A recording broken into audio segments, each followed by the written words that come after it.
While this is working,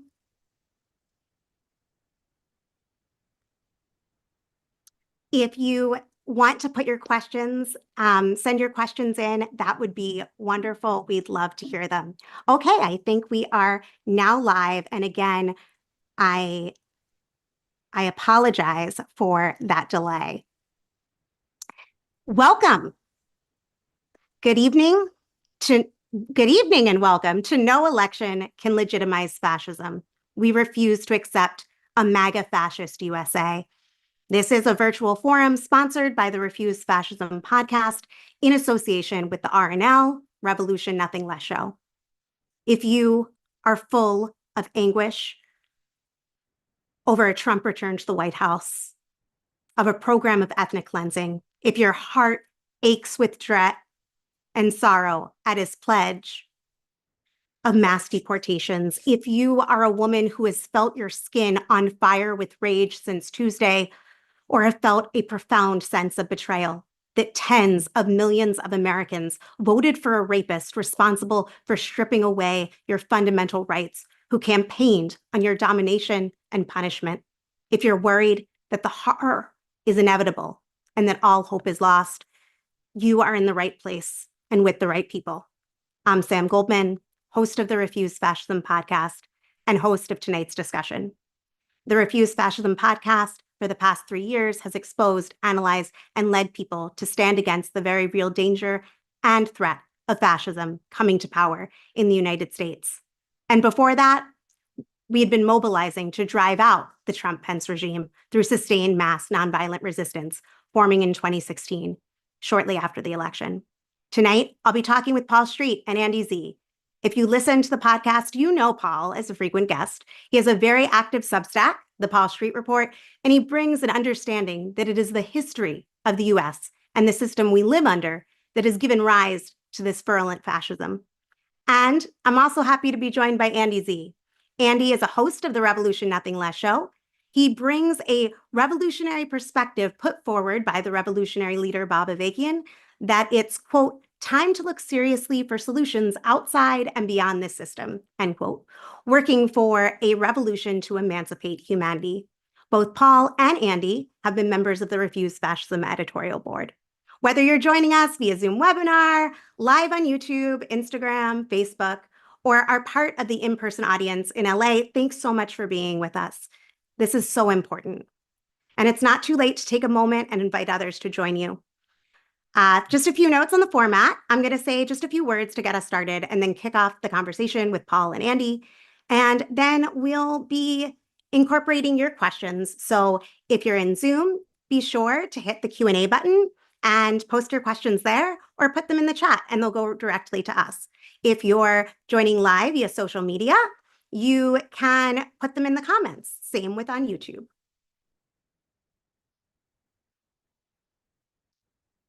Welcome, Paul and Andy. Thanks for joining me. Thank you. Thank you, Samantha. Good to see you. Hi, Samantha. Great to be here.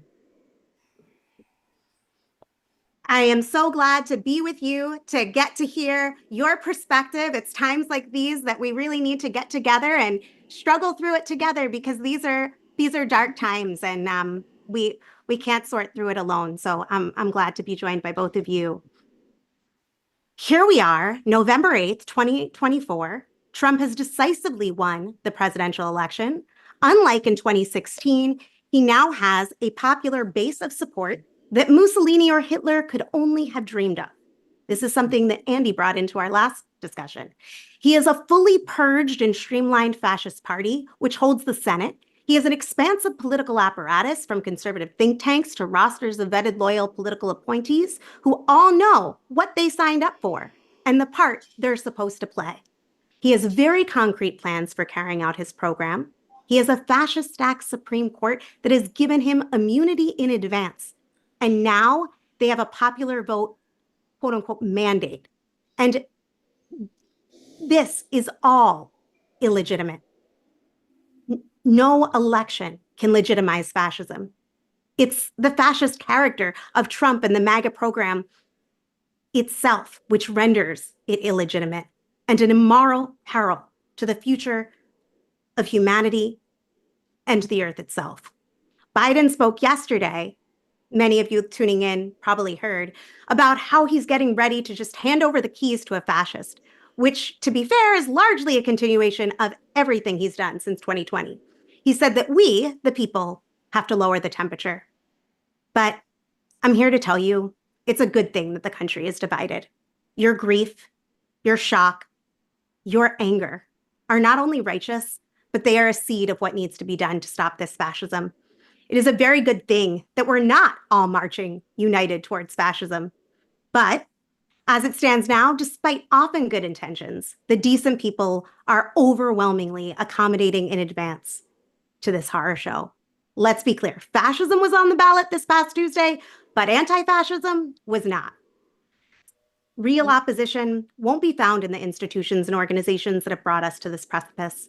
It will not be nourished by American mythologies that serve this empire, whether those myths are expressed as yearning for an illusory past or fighting for the supposed greatest democracy the world's ever seen. Real opposition will not suddenly appear out of thin air, ignoring or papering over this threat, but it can and must urgently be fought for outside those institutions and by breaking with those delusions. That's why I've spoken to around 200 experts and activists over the course of 234 episodes of the Refuse Fascism podcast. And that's why we're here today with Andy and Paul to discuss what the fuck just happened, why, and what's needed now from people of conscience. So, Andy, Paul, 70 million people voted for Donald Trump. He won the Electoral College and the popular vote for the President of the United States. His program wasn't hidden, it was out in the open. He campaigned on mass deportation, on unadulterated hate for women. He held a Nazi rally just before the election in Madison Square Garden. And almost every demographic, support for Trump has increased. After 4 years in power, full of Muslim bans and family separation, of unleashing federal forces to crack down on protests, of vitriolic attacks on LGBTQ people, and facilitating the overturn of Roe, of the violent coup attempt planned out in the open. And he has only become more unhinged since. One of the things that shocks so many decent people, and if it doesn't shock them, they're at least deeply confused and reeling as to how this happened. How tens of millions of people, more than last time, said yes to this overt racist, misogynist fascist. Why? Why did this happen? I was wondering, Andy, if you wanted to start with that. Sure. Why did this happen? Is that your question? Yeah, okay. I want to, once again, now that everybody's tuned in, thank you for hosting this again, and thank the people who are listening online, watching online. And I'm just going to let everybody online know that I'm sitting here at the RevCom Corps for the Emancipation of Humanity headquarters in Los Angeles, and there's an audience here. Let them know you're here, everybody. All right. And that requires me, I'm facing the audience and all of you, but in order to see Samantha and Paul, I'm looking over here. So you see me here, there's nothing exciting, there is something exciting happening here. It's the rest of the people I'm having a conversation with. So your question was, why did so many people vote for Trump? Why did this happen? Yeah. Yeah, okay, well. More so than last time. Because this is a country full of fascists and millions of more people who are okay with fascism. They're okay with women being stripped of the right to abortion in their own integrity. They're okay with the degradation of immigrants. They're okay with everything that comes with this fascist regime, and that millions of people, tens of millions, being affected by climate change that was, yes, present under and accelerated under Obama, yes, but under Biden and Harris, but will go on steroids once again under Trump. They're okay with all that as long as they're okay. But why is that the case? Why are we in a nation full of fascists? Well, because it's woven into the whole history of this country and into the foundation of this country in the capitalist imperialist system. But look, Bob Avakian has just put out, Bob Avakian, the revolutionary leader, I'm going to say something about him in this first comment, but I just want to say he's put out a very important social media message in his series of social media messages on all platforms titled Two Countries Within This Country. The whole damn system's got to go. And this is very important. This is not a time for demoralization and despair. It's a time for righteous anger and revolutionary determination. Revolutionary determination. Because part of the reason we have this fascism resurgent is because of the contradictions in the system itself and how it was woven into the history of this country from slavery to the beginning with the genocide of the native people and to the very system we live under that has continued down to today. And you need to get into this article, but something Bob Avakian points out in this article is that the fascists have tremendous initiative because they represent a very powerful section of the ruling class that sees this is the way to rule, to break the previous normal ways that things happened in this country, to be able to get a different way to rule this system. Whereas the Democrats have been consistently and constantly and can do no other than to try and keep things within the bounds of the normal way this system has functioned, including that they don't want to unleash mass struggle among the very people who they have come to represent and they're actually losing at this point. People who have been suffering from various forms of oppression under this system. They don't want to unleash that because that might create some questions of why is it this way, and then what do we do about it? And that's something I want to get into through the course of this discussion, Sam. But I do want to refer to the previous social message from Bob Avakian, number 101, where he says it is time to look seriously both in the history of this country and the history of what's going on in the world. And he said, actually that's a paraphrase, but what he said that I wanted to quote is it's time to look seriously for solutions outside and beyond this system, outside this system, not within the confines of the electoral system. And look, I just have to stop right there for 1 second, if I could just take a moment. What are the people in that one country, not the fascist country, but the other country of people who want a decent future, who care about humanity to some extent, and maybe to a great extent in many cases? What are they being told? They're being told to figure out, why did Kamala lose? Whose fault is it? And they're also being told, let's get busy for the next election. This is a losing strategy, particularly in this time, and I'm not going to go into that right now about what has changed. Sam, you just did some of that. They're being told, if you don't like the candidates, run yourself. This is no answer.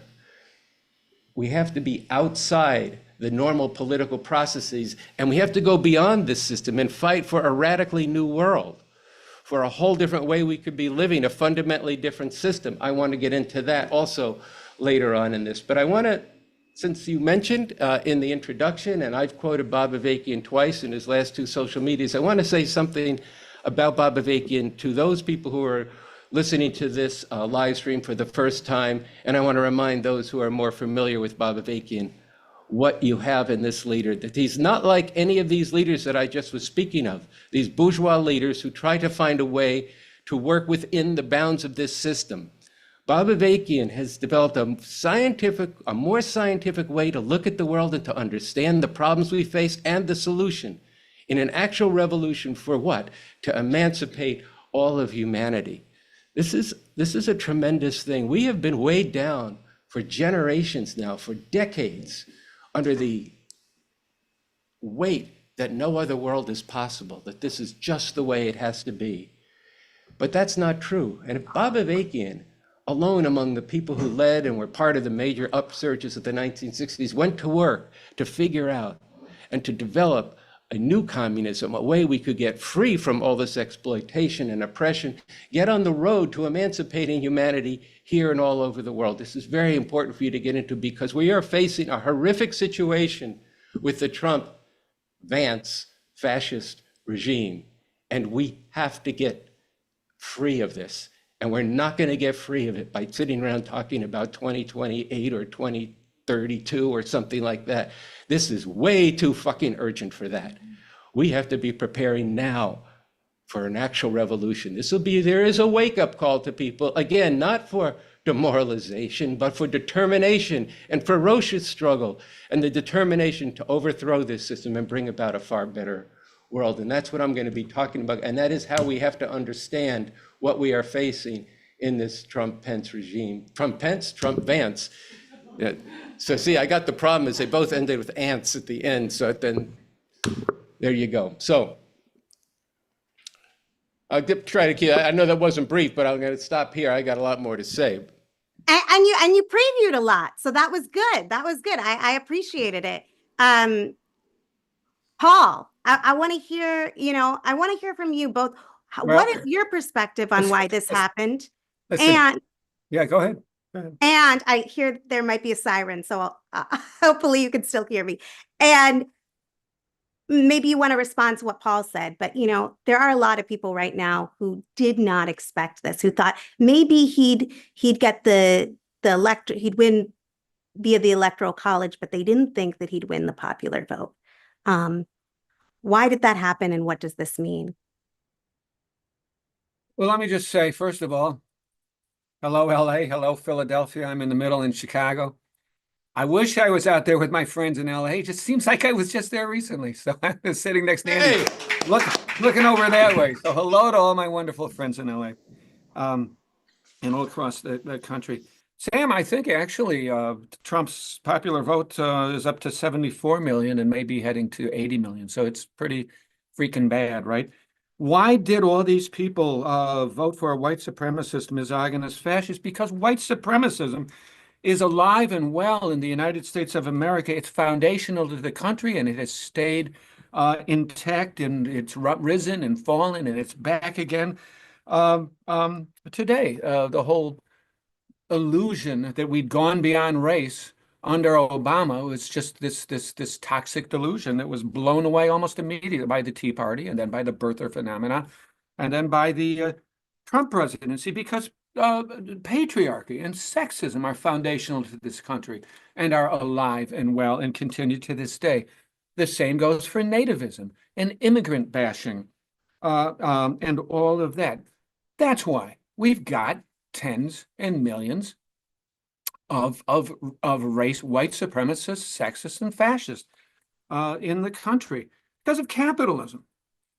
Because of capitalism in a couple of ways. One, capitalism sort of wages this constant underlying, it's not simple and it's not mechanistic, but an underlying war on belief in democracy, and tends to create a context within which authoritarians naturally arise on the basis of profound inequality and the undermining of the constant undermining of the system's pretenses of democracy. And the system's constant generation of different crises that require government intervention, but without democracy, it's with authoritarian rule. And under capitalism, that's always going to be a right-wing authoritarian, never a left-wing authoritarian. But because capitalism as a system relies on white supremacism, appropriates it, transforms it, puts it to use for its own purposes. Capitalism, imperialism as a system relies on patriarchy and misogyny, appropriates it, transforms it, puts it to its own uses. Capitalism, imperialism, a system relies on immigrant bashing and nationalism and nativism, appropriates them, transforms them, puts them to their own uses. We have an underlying capitalist system that can't let go of those things. That's dialectically bound up with those things. And it constantly, this system, this underlying class rule system of capitalism is constantly stirring up and pitting people against one another as individuals, but also as groups. And it is constantly exacerbating and re-aggravating racial and gender and nationality and other kinds of divisions. Now, the Democrats are all caught up in a blame game now, and they're going after each other, and all these politicos and talking heads on cable news are getting into, all the various things that used to interest me a whole heck of a lot about why did they lose? What could they have done different? And we're hearing about how decrepit Biden was and what a terrible president he was and how he hung on too long and he waited too long before he passed the baton on to Kamala Harris. So Biden's late exit. We're hearing about what a horrible candidate Kamala Harris was, how she ran too far to the center. We're hearing from Bernie Sanders about the Democratic Party abandoned the working class, and now the working class has abandoned them, sort of almost as if the Republican Party now is a working class party, which it really isn't. And people are angry at then some centrists are angry at the Democratic Party for supposedly running too far to the progressive left, by which they mean identity politics. There's a lot of discussion about the role that social media plays and just in polarizing the country and just creating a fact-free neo-fascist right-wing universe where fascist values are propagated and never come up against any kind of challenge. There's a lot of talk I've written about the role that the mainstream media has played in normalizing the fascism of Trump by just calling it populism, by saying that the Republicans are a working class populist party, and just acting like this was just a normal election when it's anything but. It was a fascist election. It is not my job. It is not our job to help the Democrats fix their party. I don't think it can be fixed. It's not my job to tell them why they lost the election. And it's certainly not my job to try to tell them how they can win an election in 28 or in 2032 and 2036. This shit that's going on in the world, courtesy of capitalism, imperialism, ecocide, the drift towards nuclear war, the fascism that is being spread across not just this country, but other countries. This stuff is moving way too fucking fast for people to be sitting around agonizing about whether they should be running Pete Buttigieg in 2032 and Alexandria Ocasio-Cortez in 2036. We don't have any time for that bourgeois electoral bullshit, for the quicksand and the siren songs of American electoral politics. The Democrats didn't fight back against fascism, not because they made the wrong decisions. They could have done this or they could have done that. They can't. They can't do it. Of necessity, they can't do it because they can't function outside the boundaries of the capitalist system that requires the racism, that requires the sexism, that requires the nativism, that are all bound up with their system, with their underlying class rule system. They just can't do it. They can't arouse people to rise up and fight beyond elections. They are all about elections. They are horrified of the notion of people stepping outside of the quadrennial electoral candidate-centered big money electoral extravaganzas that they think they control. They are horrified of mobilizing people en masse in the streets, in the public squares, beneath and beyond these holy quadrennial election days. They are horrified of admitting that half the country, well, that's not actually true, but we say that a lot, that so many people in the country have gone fascist. They can't admit it. It doesn't fit their wonderful American exceptionalist image of the United States of America as this perfect land of liberty and equal opportunity and freedom. Bob Avakian's right. America, your city on a hill is chock full of fascists. They just don't want to deal with that. And they also, by the way, don't want to deal with this underlying right-tilted slave owners, minority rule constitution from the 18th century that we're still dealing with in 2024. I realize it's been transformed in a lot of ways since and had to be updated in connection with the needs of modern American imperialism. But it's just astonishing that we're still with this insane right-tilted electoral college. We are still with this insane right-tilted, absurdly powerful and mal-apportioned Senate. We're still with this insanely lifetime appointed Supreme Court that is put together by these undemocratically elected bodies and all of that kind of shit. And they just can't let go of that stuff. And since they can't let go of capitalism and they can't let go of the Constitution, 3 cheers for Bob Avakian's draft Constitution for a Socialist Republic of North America. Everybody needs to read that now. They need to read it quick, fast, and in a hurry. You can't drop these things which means they can't fight back, which means we cannot rely on them. The resistance that we need against the new Amerikaner fascism, I am wrapping up, Sam, cannot be about going back to the way things were. And they cannot be about trying to put the Democratic Party back in power and helping them figure out how the fuck to win in 2028 or 2032 or 2036 when the world might be a burning crisp of climate-baked nothingness or a nuclear winter hell. Not that note. No, I think it's really important that we are grounded in this moment that we're in and what we're actually up against. And I'm looking at the comments, I'm trying, doing two things at once and trying to do them both well can be challenging sometimes, but I am trying to look at all your comments that are coming through while I'm really focused on listening to what Andy and Paul have to say. One of the things that I'm hearing and am reading is that people are really hungry for what do we do? How do we stop this? And I want to recognize that. I want to acknowledge that, if you're looking at what's down the pike and you're like, fuck, that is absolutely right. We do need to do something, and we're gonna talk about what's to be done. But what we actually do has everything to do with understanding where we're at and what's not going to work now and why not.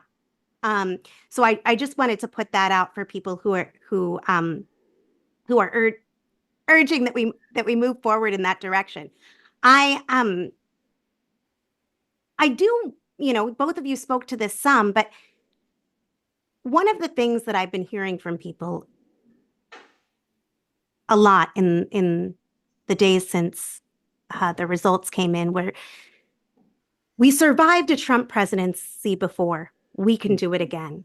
And I was hoping that you could share your thoughts on what we face, what humanity faces now with a Trump return to the White House that is different. And that might be speaking to how MAGA has changed. It might be speaking to world dynamics that changed. It might be speaking to however you want to go at that question. It might be, continuing on why there's no going back to normal. However you want to take it. Andy, do you want to go first? We survived Trump the first time, but why can't we do that this time, right? That's what you're asking. Well, the first response I would have to that is we who? We who? The kids who were separated from their parents, the parents who were sent home and left their kids here? The women who lost their right to control their own bodies? That they're not part of we? Where's your sense of justice? Where's your sense of humanity? You lost some of that during the Trump-Pence regime. And you're going to lose it all under the Trump-Vance regime if you don't understand what it is we're facing in this system of capitalism, imperialism, and how it spawned and gave birth to this malignant fascism. And it's not just got Trump's name on it. It has Trump's name on it here now. But it also is going all around the world. And you see these fascists here going over to Orban, learning from him, from Erdogan in Turkey. The capitalist imperialist system has outlived its usefulness, if it ever had any usefulness. And I'm not going to debate that now.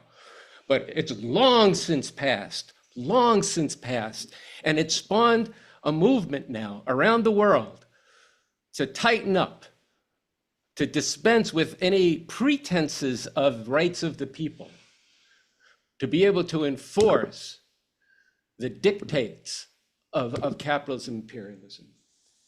Somebody wrote in the column I saw, well, wait a second, not all these people who voted for Trump are fascists. They're just trying to feed their families. They're hurting economically. Yes, they are hurting economically, but that is not the point. There's no way anybody who's halfway sentient, which means they can think and are aware, cannot know who Donald Trump is and what he does. They cannot know that he said, you see a woman walking down the street, And if you've got enough money and you're famous, you can grab them by the pussy. That's what he said 8 years ago. And everything since has made that seem like Sunday school. So you know what he is, and you're okay with that. Why? Because you're concerned with your own standard of living, but you're not thinking about all these other people and all these other people around the world. Look at your clothes, see where they're made. And just by the way, the reason you don't have the standard of living that you would like to have is because the workings of this system compels the capitalists to move that production overseas. And we don't have time for a whole discussion of this, but it is the workings of the system that sets everybody against each other. And then the capitalists themselves are set against each other. And that creates a society where people think things are just selfishness. It's not just selfishness, it's a selfishness created by the very workings of the system. And this again is where I wanted to drive you to look at the science that's been developed by Bob Avakian's being delivered in each of these social media messages. Like I said, I read from the title of number 102. This is really an extraordinary body of work. But are we going to survive this? That's all my first point. I'll try to be briefer. But the second point is you're not getting what you're facing in this fascism from Trump at this point. Sam brought some of this out in her opening. Paul spoke more about it. But we have to be very clear that when Trump came into power outside the normal channels and stuff, he didn't know how the system actually worked fully. He knew that he wanted to smash it and change it in a fascist direction. But he brought in people, and this gives you some character of the man. He wanted to have his generals, people who look like generals, and they would say sir to him. But it turned out that some of these people, vicious murderers in Iraq and in wars from Vietnam up to the present, but nonetheless, they felt that they wanted to stick by the Constitution of the United States, and they blocked him. That's all gone. That's all gone. All the guardrails are gone. He's put together over 4 years, while people were paying attention to the Democrats telling you how loony he was and this and that and getting all into personality questions. He put together an organization that's developed a full-out fascist program, and they're intending to do it. I just want to read you some things of what these people are saying so you get some idea of what's involved here. This is Steve Bannon says right after the election, right after he got out of jail, but after the election, Democrats and their institutions don't deserve any respect. You don't deserve any empathy, and you don't deserve any pity. You deserve what we call rough Roman justice, and we're prepared to give it to you. Nick Fuentes, a fascist leader, says to women, your body, my choice. Another one of these fascist podcasters says, women, back to the kitchen, abortions, illegal, gays, back in the closet, interracial marriage, banned, illegals, pack your bag, trannies, back to the asylums, Jesus back in our schools. We are so back. And Russell Brand says, this is the day that the Lord has made, rejoice and be glad in it. I could go on and on with this. This is some serious shit we're facing, people. You think you're going to sit around and have a bunch of discussions about how you're going to run for Congress? If you don't like the candidates, run yourself. Well, let me tell you something Bob Avakian said a long time ago. He said, if you try to make the Democrats what they are not and can never be, including if you try to run yourself and become a Democrat, you will end up being more like what the Democrats actually are. You want to know what they are? I would give you Gaza. And I would tell you to sit in front of YouTube and watch video after video after video and say, this is what I want to be. This is who I want to support. Look, Paul is right. White supremacy, misogyny, xenophobia, the hatred of LGBTQ people. This is baked into the system because it's a system that depends on keeping subordinated to the system itself, setting people against each other. White supremacy and capitalism, Bob Avakian has said, are woven together. You try to get rid of one, you have to get rid of the other. You can't do it. It's the fabric of America. So, Absolutely, Andy. I was, as you were reading some of the okay. quotes, I was thinking about something that a neighbor had, come up to me and told me about earlier today was middle school students are being mobilized around the same language that Nick Fuentes has been using. And there's massive bullying in addition to overall online misogynist attacks on women using the language of your body, my choice. And 12-year-olds being bombarded at school with this message from their peers. It's a whole culture that is being unleashed around this that is not waiting until they hold power. And the same, very similar language has reasserting the worst of this country's slaveholding history has been directed in massive amounts of text messages that have gone out to Black folks. This is going into the real world real quick. These aren't just words that get put out. Sam, I know I went on a bit about what I said, but I want to actually make one more point now. I can Sure. come back to it later on. Because your question was, why can't we got through that? Can we get through this? I brought Mhm. 2 points out in relation to that. I'll save a lot of the third point for later, but I want to preview it right now. The fascist imperative, what's driving the fascists? They have to succeed now. This is their time. That's why I read the Bannon quote first. The Democrats are committed to the way this system has been. They even have, there's two, and this is something that drives people crazy, there's even two conceptions of what's true and what's reality. These two positions can no longer be reconciled within the framework of this system as it's been since the Civil War. These fascists want to reverse all the gains of limited as they've been for Black people, minorities, women since the Civil War, particularly in the 1960s. This is intolerable to the fascist way of ruling this capitalist imperialist system. Things are coming to a head. It's not just that the fascists are moving in the direction they're moving. The only way at this point to really stop this fascism is to overthrow the system itself. It's only through an actual revolution that you're going to be able to go at this. The Democrats have told you over and over again, Paul quoted both of the conciliatory speeches and the collaboration speeches of Biden and Harris conceding the election to Trump. The Democrats will not and cannot fight the fascists the way they need to be fought. And how they need to be fought is we have to resist, as we've said on our site, revcom.us, in the name of humanity, we refuse to accept a fascist America.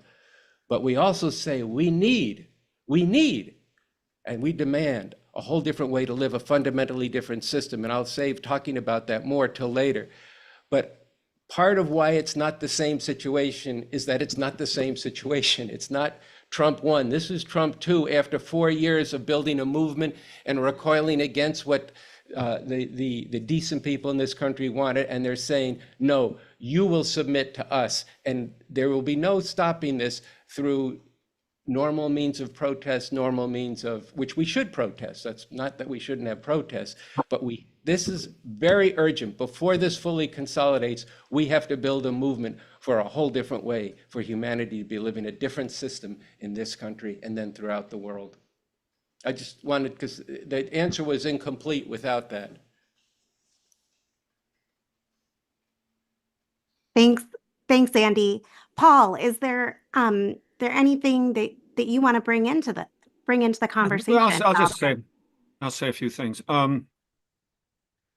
Andy said I quoted from the concession speeches from Biden and Kamala Harris. That's on my Substack, the Paul Street Report today. And I was just amazed at how similar these very conciliatory, we got to accept the outcome of these elections, no matter that these are Nazis that are coming into power, very reminiscent of Obama. going out the day after Trump first won in 2016 in the Rose Garden and telling everybody it's just going to be fine. It's just an intramural contest. And I look forward to passing on the baton of democracy to Donald Trump. And one of the funny things about that story is that Obama, we know from a documentary that came out later privately, had been talking to Tim Kaine and Hillary Clinton in October of 2016, saying, Tim, you really got to be on your game here because we've got to keep a fascist out of the White House.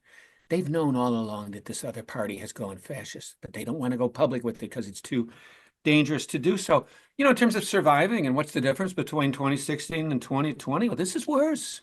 This is considerably worse. They've purged everyone else out of the Republican Party. The party is full MAGA. This time, Trump's coming in with a full panoply of right-wing policy organizations under the umbrella of the Heritage Foundation on board with a radical 900-page detailed blueprint for the Christian white nationalist takeover and makeover of American government and society. We're going to have full loyalty oaths and requirements for anyone getting in to the executive branch. They're going with something called unitary executive theory this time, which, by the way, the Nazis did in the 1930s, meaning that no part of the executive branch can be at all autonomous from the wishes of the dear leader. That's what unitary executive theory means. They have the trifecta. They've got the Senate. They're about to get the House of Representatives, so they're going to have all of Congress. They have a Supreme Court. There was a right-wing Supreme Court in 2016, but now there's a lot more of a right-wing, full-on Christian fascist Supreme Court that has gone full MAGA. And we saw that, if there were any doubts about it, with the July 1st immunity decision. That court gave Trump the green light to go ahead and run for president, despite the clear clause in the 14th Amendment of the Constitution after the Civil War that says you can't run if you engaged in an insurrection. We have 25, 26 red states, and they're redder than they've ever been. And they are little laboratories for Christian white nationalist neo-fascism, where they've been running bills against critical race theory and running bills against protests. And they've passed abortion bans in 14 different states. And Trump is talking. I had some lists. I had some notes here on all the shit he said, but let's not bother with that right now because we don't have time. But he is talking flat out Hitlerian this time more than any time before. I think the key phrases were saying that brown-skinned immigrants are poisoning the blood of our country. That's Mein Kampf talk.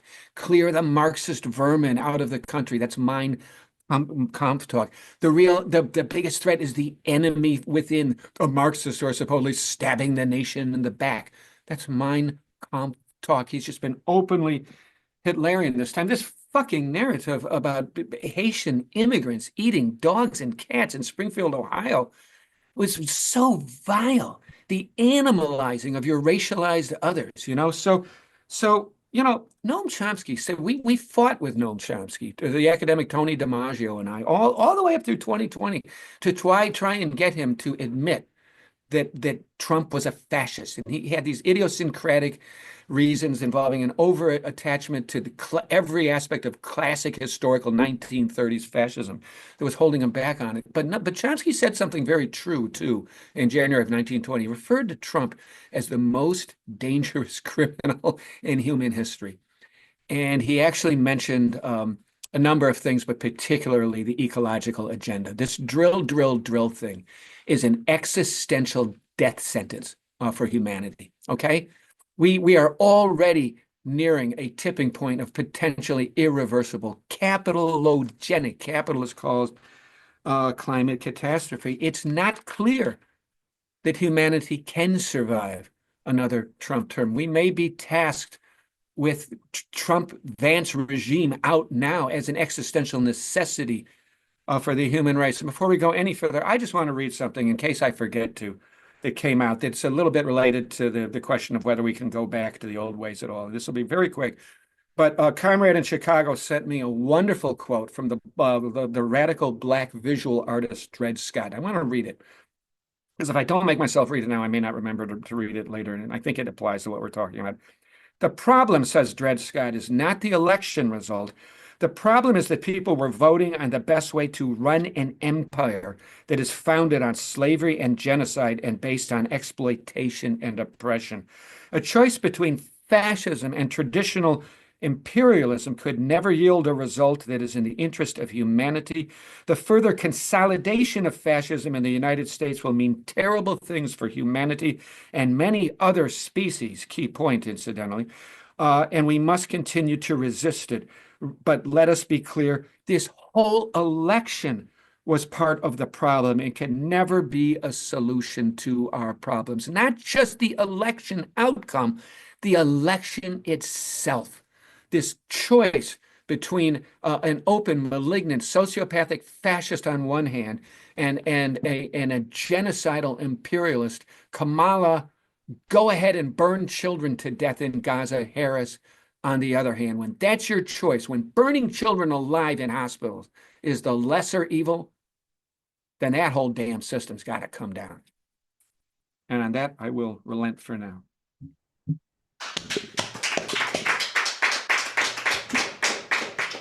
I want to thank Andy and Paul for bringing in different quotes and resources for people to think about along with their own analysis. And I also want to show a deep appreciation to the amount of thoughtful questions that are coming in. I'm so glad to be in this community with people that are thinking deeply and carefully and thoughtfully about what it is that we face and what must be done. And I was thinking, Paul and Andy, I'm going to ask one more question, and then I was going to bring in a lot of the audience questions. What do you think? Sounds good to me. Okay. All right, fine.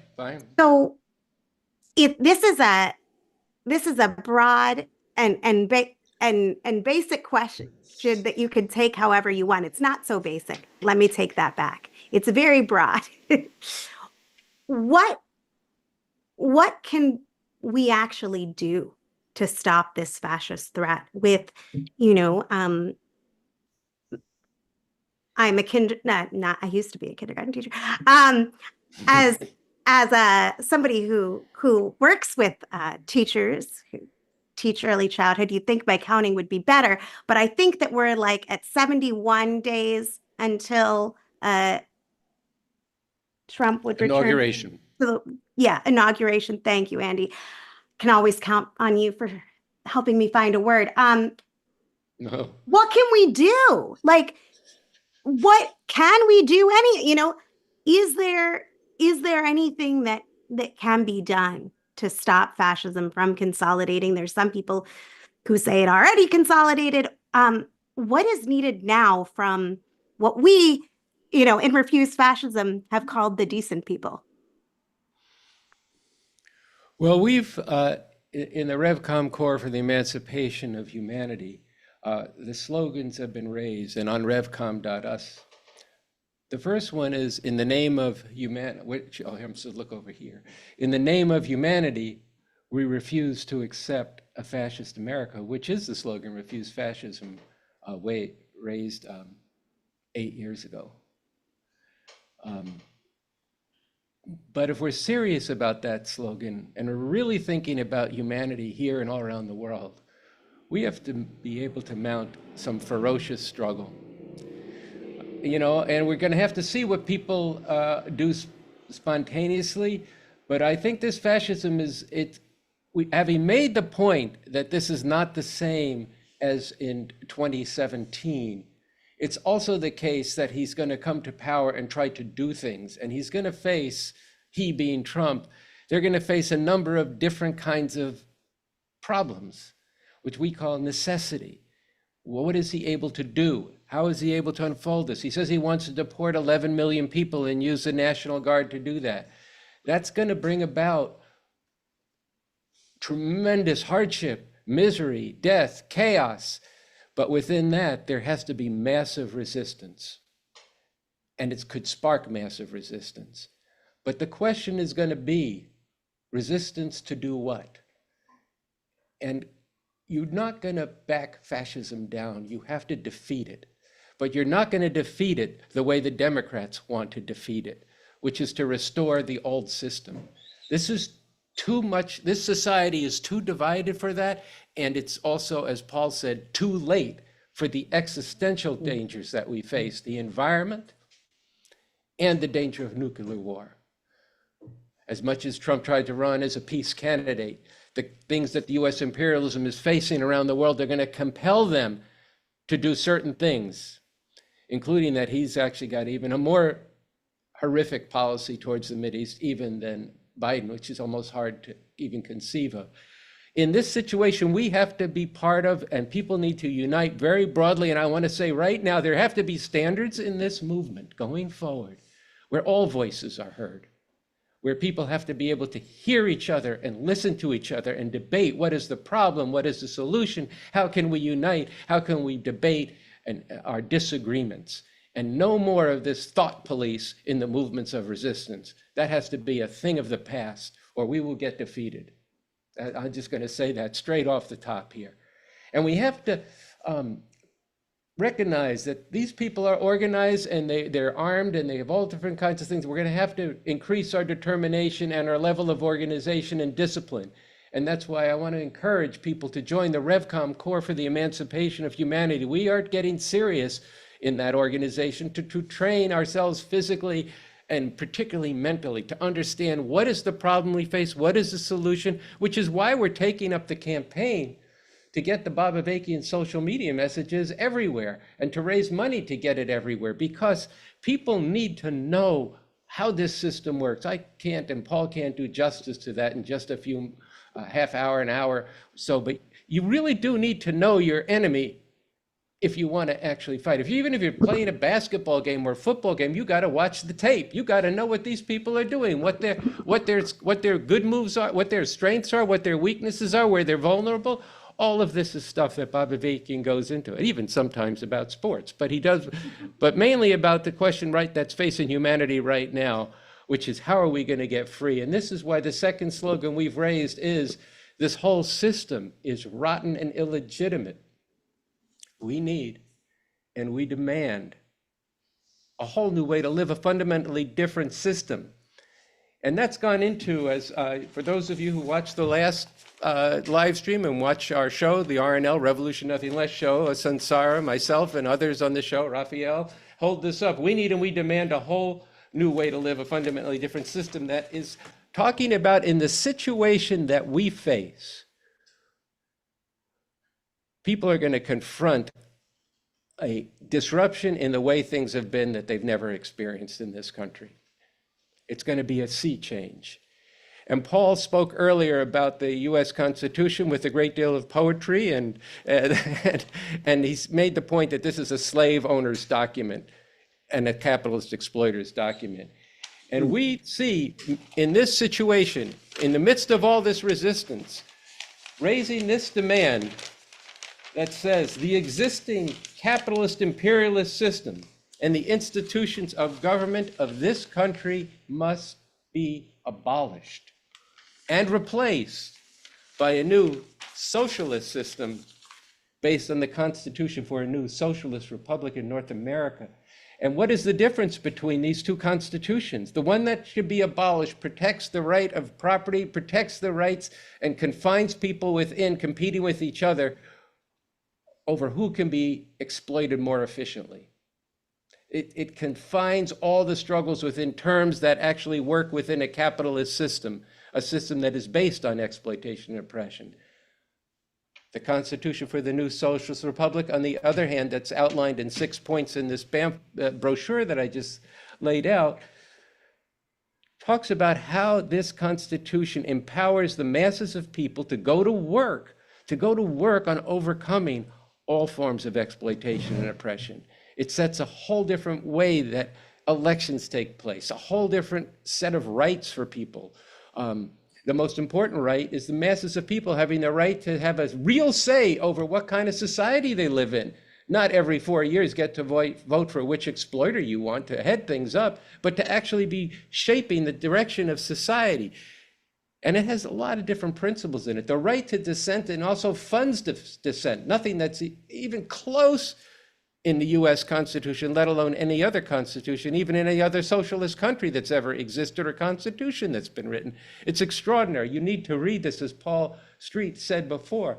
It also talks about in developing the economy, no economic measure may be taken that isn't ecologically sustainable.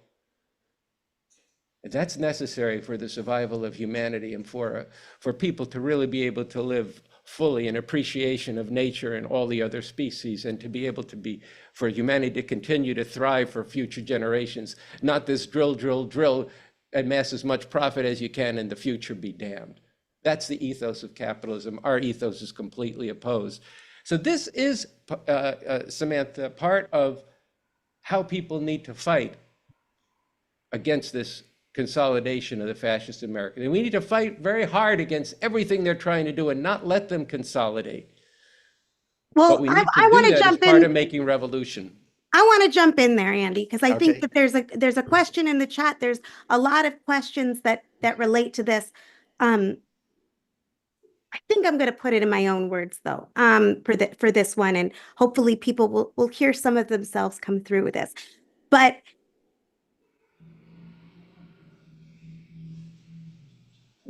I think that people can hear what you're saying, and a lot of it resonates deeply, and then they think, he's going to take the reins of power in 2 months. How is it possible? You just said we have tens of millions of fascists in this country. And again, the majority of people don't vote. So it's not the majority of the country is necessarily fascist. But the majority of those who voted are. So you said 75 million, people thumbs up this. And you talk about them being a super strong social base. You talk about them, wanting to eliminate the rights of protest, to round up and put in camps people on day one. How are we going to do that? And related to that, what does this ferocious struggle look like? What do you mean by that?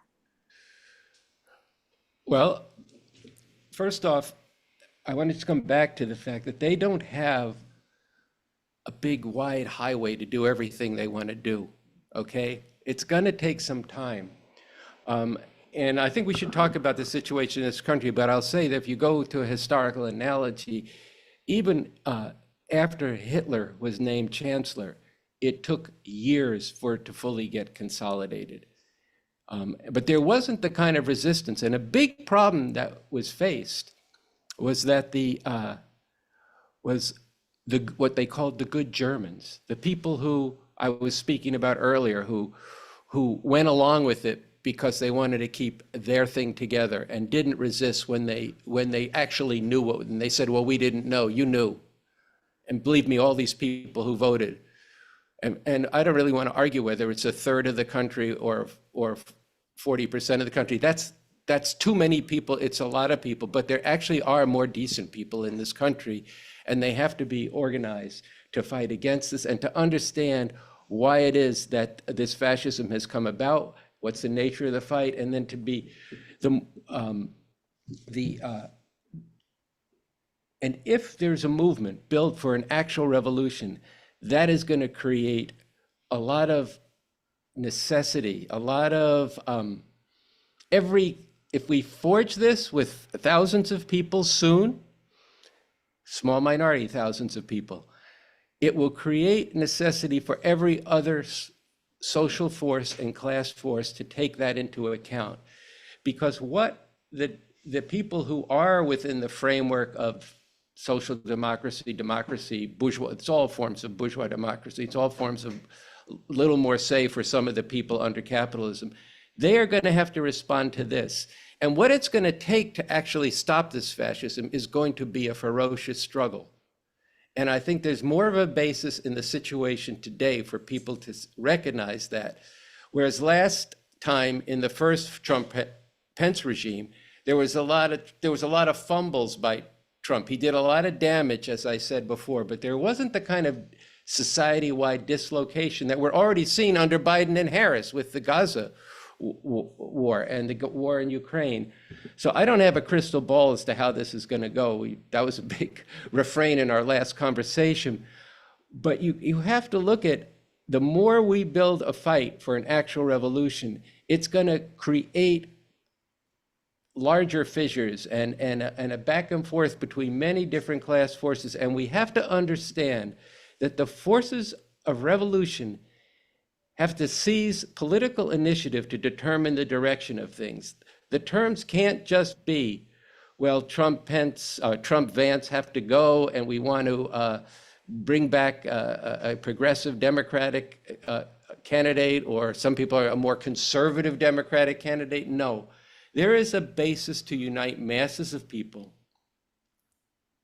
behind the program. If they only knew what was actually in this Constitution and this pamphlet, I think there's millions of people who could get behind this demand. And that's going to be a process. And I can't tell you what the time frame is going to be. It'd be somewhat pointless to speculate right now what might happen between now and Christmas, what might happen between now and January 20th, what might happen between now and March 1st or June 1st. There's going to be a process that unfolds. Right now, we know, look, this was the worst possible outcome that we could have had. This was not good. It would have been one thing if Trump had won the electoral slave owners apportionment, as Paul Street put it, but he didn't just win that. He won the popular vote, and people are reeling. They're not taking to the streets. In 2017, you didn't have to tell people to take to the streets. They poured into the streets, and we attempted to lead it. But at a certain point, when people confronted the kind of struggle it was going to take, even then, too many said, no, thank you. We're going to get organized for the next election. And don't worry, they're not going to overthrow Roe versus Wade. They can't do that. They're not going to do that. I know that it's a Christian fascist court, but they're not going to do that. We tried to organize struggle around that. We brought forward tens of thousands of young women and men to fight that. But the Democrats and all those NGOs who followed them and get their funding from them would not fight with us. And it passed. But we have to take the right lesson from that. When people faced the leak of the draft of the decision, that's when tens of thousands of people poured into the streets through some struggle and determined action on the part of the people who formed Rise Up for Abortion Rights, which included people from the RevComs, but also other people from different political persuasions. You have to imagine the kind of stuff that's going to happen is going to drive people to resist. The question is, what is that? Where is that resistance going to go? Is it going to broaden? Are we going to unite in that resistance to make it powerful? And are we going to build the forces for an actual revolution to transform that resistance into a struggle for political power? And that's something that I would urge people to go to revcom.us and get into a pamphlet called Building Up the Basis, to go for the whole thing with a real chance to win, a fundamental orientation and a practical approach. It's more than I can get into here, but there is an actual strategy. It's not a snap of the finger, and in any scenario, it wasn't going to be a snap of the fingers, okay? But we have to understand why only a revolution can resolve the problem of this fascism, and how there is a material basis, an actual basis for people to move from a position of political passivity or political allegiance to the system as it exists, as disgusted as they are with it, to a position that's a revolutionary position. And that can happen very rapidly. We saw much of that during Arab Spring in countries where people thought there would never be a revolutionary movement. The problem they had is they didn't have any revolutionary leadership. We have revolutionary leadership. We have a strategy. We have a leader in Baba Veki, and we can do this, but it's going to require us getting to lots and lots of people, uniting with them in struggle and bringing them into the ranks of the RevCom Corps for the emancipation of humanity, and broader forms of organization, fighting forces for organization that can then turn what is a various crises that emerge, including over maybe constitutional crises, into a revolutionary struggle. Now, I'm trying to compress an awful lot of stuff into this, but I think this disbelief in the possibility of radical change needs to be shattered by the radical change that just happened with the election of Trump and the election of by a majority of people, okay? A lot of people voted for him. That's a radical change. That should be a wake-up call to people. You didn't expect it. It happened. There's other things that are better that are unexpected. That's what, and that's not just wishing for it, but it actually means working for it right now and getting off your behind and getting out there and going to the social media Bavavaki and reading it, going to revcom.us, checking out the RevCom Corps for the Emancipation. And in that way, we can start to forge the kind of forces that can make a revolution. Anything else, anything less, is not going to defeat this fascism. But that doesn't mean, Sam, that people shouldn't be out in the streets right away to be fighting on various things they're going to do, or even overall. I'd be thrilled if people would take to the streets right away, and we should unite. There's some protests called, but they're kind of protest as usual to prepare for the slog of the next election, from what I've been able to hear so far in the discussions that have been held online. We have to, there's people who want something better than that.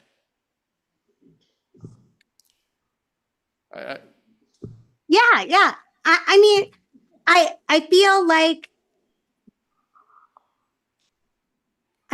I am with you in the overall sense.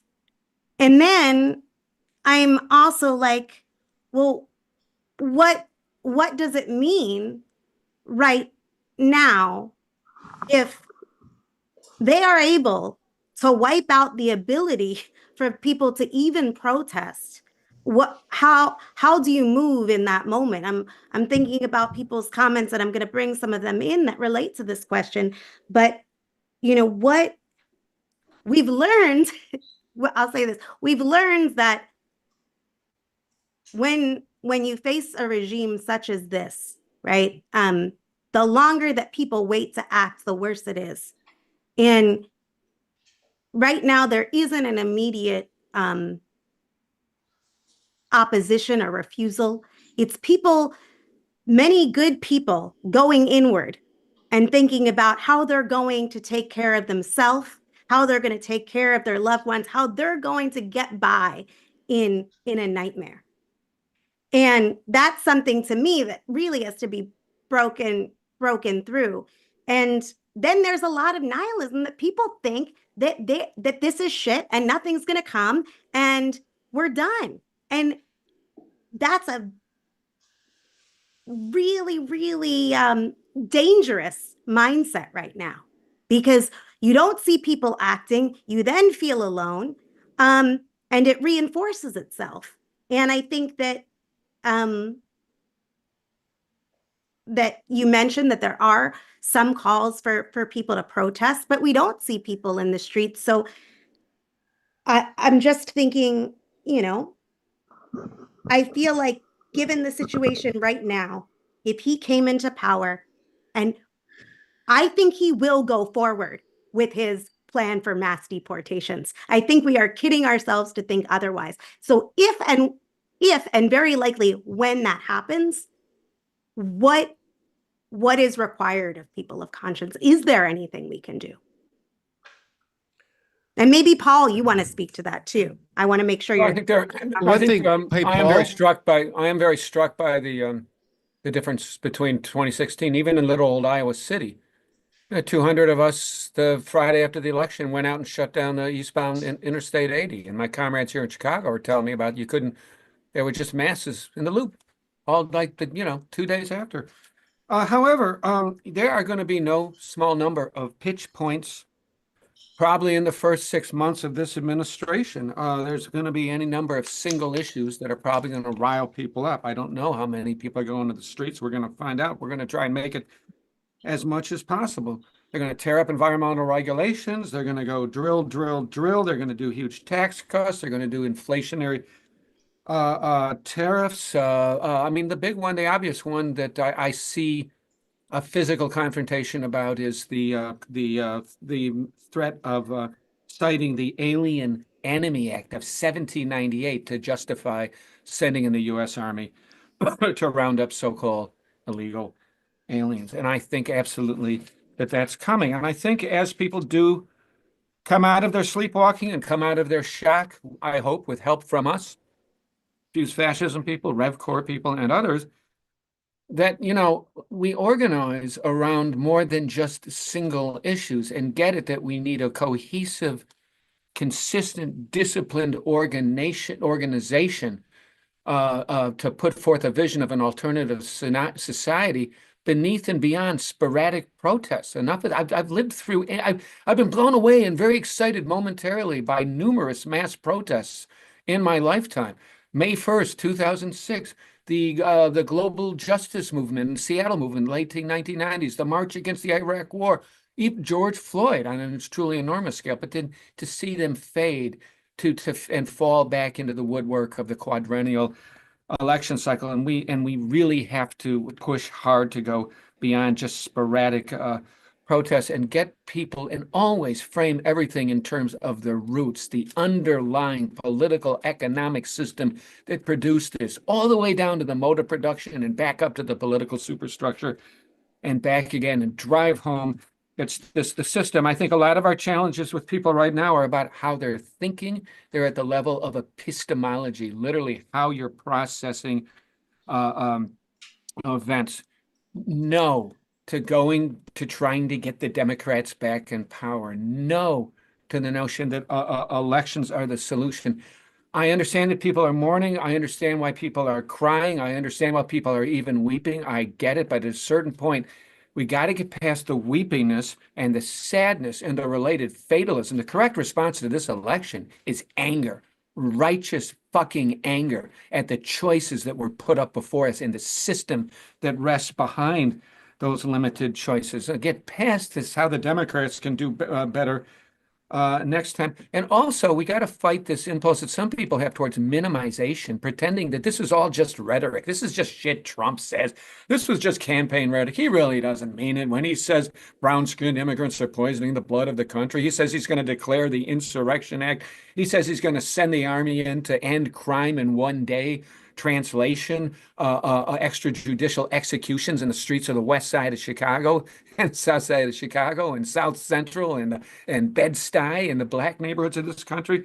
All of that. No, fuck no. He means what he's saying. They're going to do this shit. They've got the trifecta. They've got the forces in place. They have allies in the local police departments and the county police departments, and in state governments in the court system.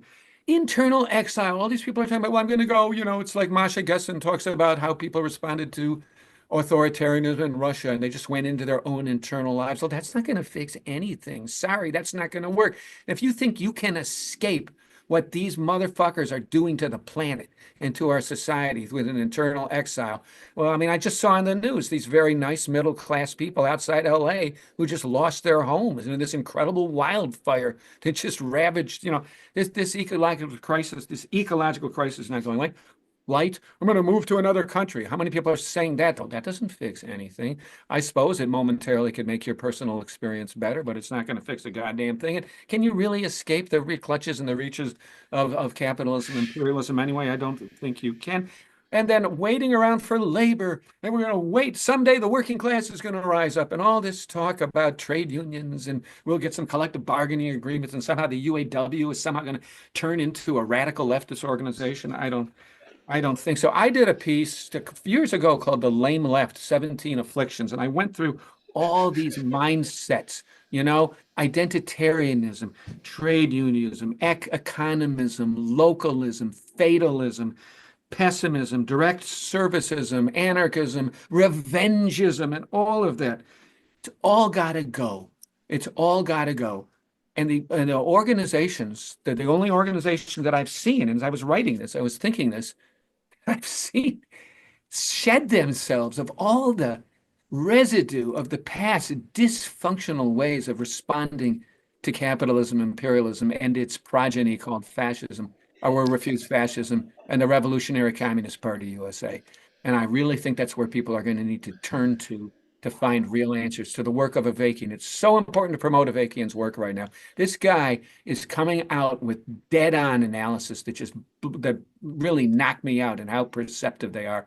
Just about every other day. I guess the last one is number 102. They are really, really important. And I want to push them to everybody here and come and work on people to get over their snarky, weirdo, anti-communist resistance to listening to this guy who's done more to think about all this shit and what's happening in the world and how to get out of it than, I'm sorry, Noam Chomsky, than Chris Hedges, than Cornel West, than any number of the other great intellectuals that are promoted to us as the greatest thinkers of our time. No, I'm sorry, check out a Anyway. Well, I would pick up on both aspects of what you said in response to Sam's question. When she, the people you're speaking of, Sam, you have sent me a lot of stuff that's coming out in the movement, and it is a lot of boo-hoo-hoo. That's why, we have that slogan. This is not a time for demoralization. Paul said that. Well, this is what people are being told. They're being told by Biden, the American experiment endures. We're going to be okay. We need to keep the faith. May God protect our troops. That's a quote. That's what you're being told. Kamala didn't say anything different. She just said, I'm not going to give up or something. No, she's going to not give up trying to rope you into the same old bullshit. That's what she's not giving up. She wants to give up. She should give up being a prosecutor and prosecuting for U.S. imperialism and join the RevComs. I don't know. She'd have to apply. We'd have to see if she'd have to make some ideological changes. But look, it's not just the Democrats, because I think a lot of the people, Sam, you're speaking of are not those people. They're the people who did go out after George Floyd was murdered. They're the people who did go out for abortion rights. And they forget how for a couple of years, pigs would kill a black or brown person, mentally disturbed person. A little bit of protest goes away. A little bit of protest, maybe a little more protest, goes away. Not that there hadn't been very significant protests around Trayvon Martin and other people. There have been very significant protests. But this George Floyd thing was something else. And almost overnight, there were millions and millions of people in the streets. At the start of the Iraq War, there was 15 million people in the streets, as I recall. One day, not in this country, in a country in Northern Africa, Tunisia, in a small city, a peddler doesn't get his license, he sets himself on fire. Within a week, the whole Arab world is in flames and people are out in the streets, but they didn't have the leadership they need. This is Paul's point about the BA social media. See, because what happened is they didn't understand they were up against a system and that the army was the key enforcer of that system. I'm going to this historical analogy because I think the tendency and the training people get in the social movements in this country is you fight small bore battles in a small way or even a big way, but you never question the whole thing. Or if you question it some other way in some academic setting. The time has come when the system can be put in the dock, can be put in the crosshairs of the masses of people's interests, because it's objectively there. It's not something it is something I want to happen, but it's objectively there. There's a fascist regime that has taken power.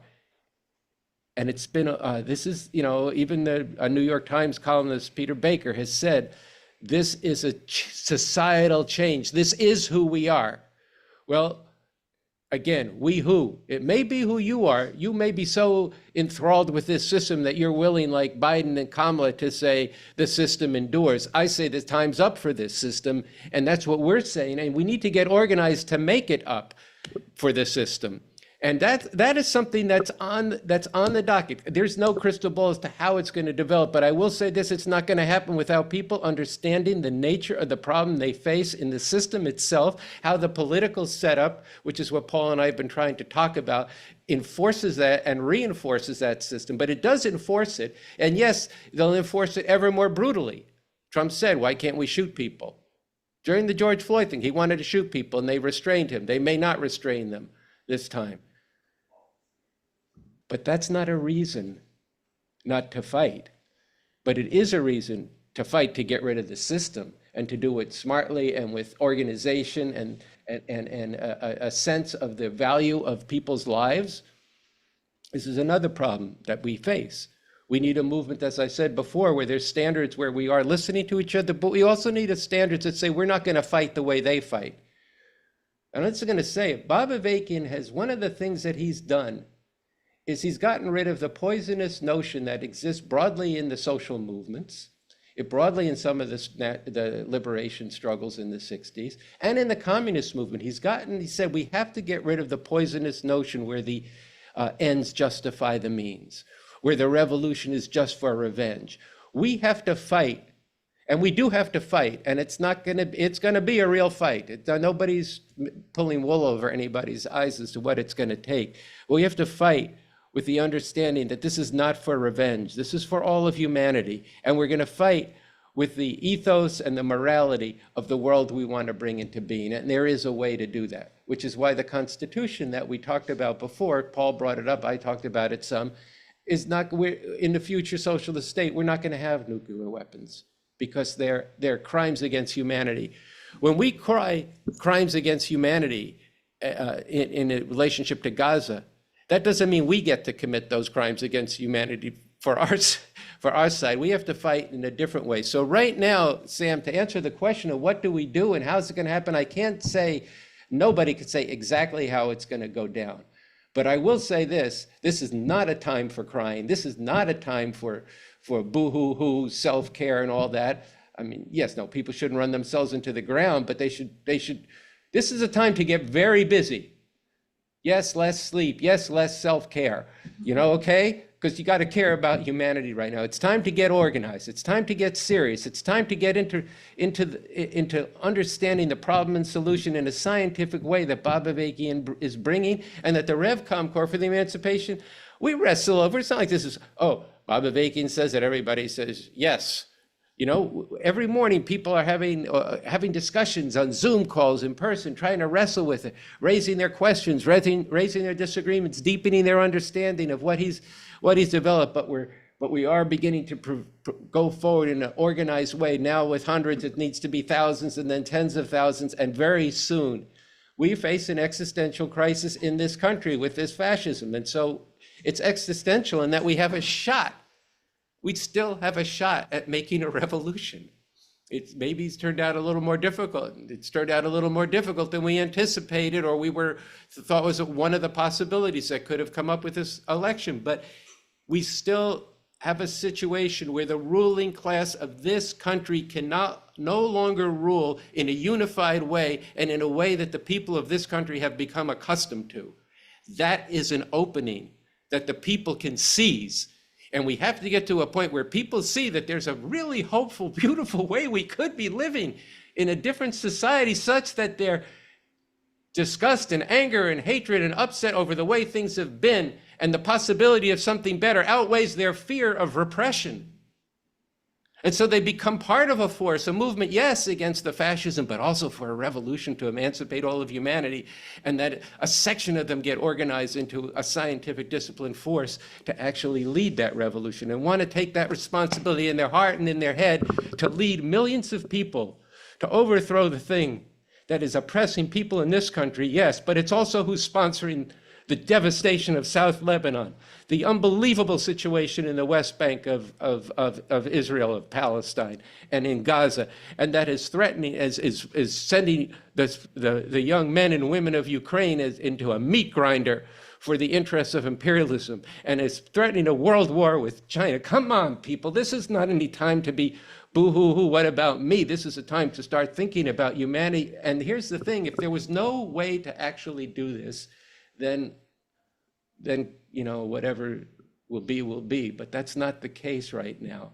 And too many people, as Paul said, are ignoring this through all this bullshit of a cult and this and that, and just covering their ears, covering their eyes, and as one of our comrades said, they hurl the word cult as a get out of thought free card. It's time to start thinking. It's time to start being serious. And I am getting on a little bit of a soapbox about this, because I hear your question, Sam, and I really agree with what Paul just said. But we just really have to face the reality and see the potential in the reality to bring something so much better into existence. And that may not last forever. We've seen changes that we didn't like happen. But there's still the possibility of the change that humanity needs. And in fact, it's grown even sharper as a fascist regime consolidates. But it's not consolidated. Yes, they don't have a free run. Trump says he's going to settle the Ukraine war in a day. I'll do it. I'll do that before inauguration. Well, Zelensky and the Ukraine people have something to say about that, and so do we. He doesn't have all freedom. We have the masses of people, but we have to go get them to start seeing the world scientifically and strategically and what their role can actually be.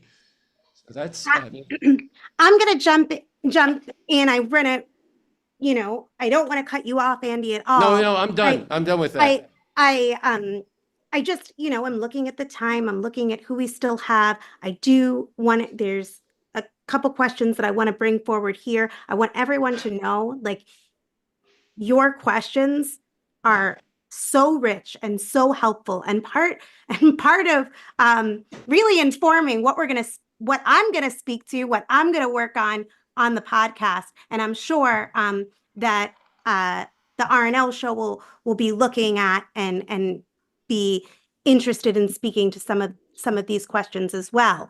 So, those who feel like, oh, I asked this question, did it get spoken to? We have a weekly podcast. We upload every Sunday, and folks should go and listen, because we're going to be, organizing programs around these questions. And if folks appreciate this resource and appreciate this community, I really hope that they'll throw in so that we can spread the audience of the show and keep it going. In the comments, there's links to do that. I wanted to lift up one sentiment and then move forward with two questions, and then we'll close out for tonight. I think that there is a lot of fear, and that is where what do we do? Okay, where do I go tomorrow? What am I going to do? What are the step by step? What do I do? And I think that fear, we have to turn into some serious courage, because what this moment is calling on all of us, what the future of humanity is calling on us, is to find a courage that we didn't know that we had, and to turn that fear not inward, and not swallow it, but actually take historic action. Take action that we don't see ourselves doing, that we've never done before, and imagine new ways of acting together. I think that there's always been,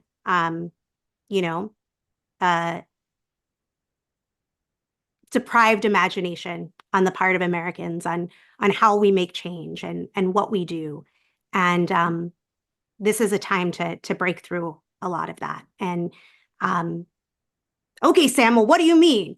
What I mean by that is we're going to need to do things like actually put our bodies on the line. People asked in the chat, am I talking about armed resistance? No.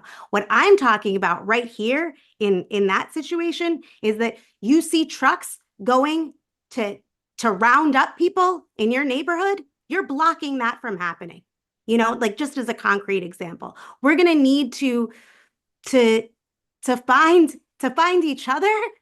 And part of how we find each other is we shift very quickly out of accommodating to a notion that we're going to live in a country that has a program of ethnic cleansing. Stop conciliating with the fact that women are subordinate, that are only baby-making machines or objects for sexual pleasure for men, and actually refuse fascism in the name of humanity, and make that not just like a private sentiment, a nice slogan to end a show, something that you wear on your shirt, although you should, we sell them, but something that you're acting on. And we're going to need to find the ways together to act on it. And I'm gonna end that here, and I'll have more to say on Sunday about it, so people should tune in. But there were two questions that I think just really get to a lot of things, and I appreciate folks staying on, and I think it means a lot that people have engaged so fully. People are talking about books and resources, and keep putting those in the chat. We're going to look through. Maybe we'll compile. Somebody had asked the other day for a book list. I think that would be great. I know Andy works with Revolution Books. Maybe they're working on a book list too, so we can collaborate. We can work together on that. It does matter how people understand this. It has everything to do with how we fight, and most importantly, what we're fighting for. So sorry for that ramble and these questions. So, and Paul, I'm going to have, if you're okay speaking first, I want to make sure that you're brought back into this. And if there's anything else that you wanted to speak to, I don't want to limit you to these questions. But the first question was somebody who's watching on Facebook had written, wondering your thoughts on this. It's a quote from Tom Nichols. Quote, paradoxically, however, Trump's reckless venality is a reason for hope. Trump has the soul of a fascist, but the mind of a disordered child. He will likely be surrounded by terrible but incompetent people. All of them can be beaten in court, in Congress, in state houses around the nation, and in the public arena. America is a federal republic, and the states, at least those in the Union that will still care about democracy, have ways to protect their citizens from a rogue president. Nothing is inevitable, and democracy will not fall overnight, end quote.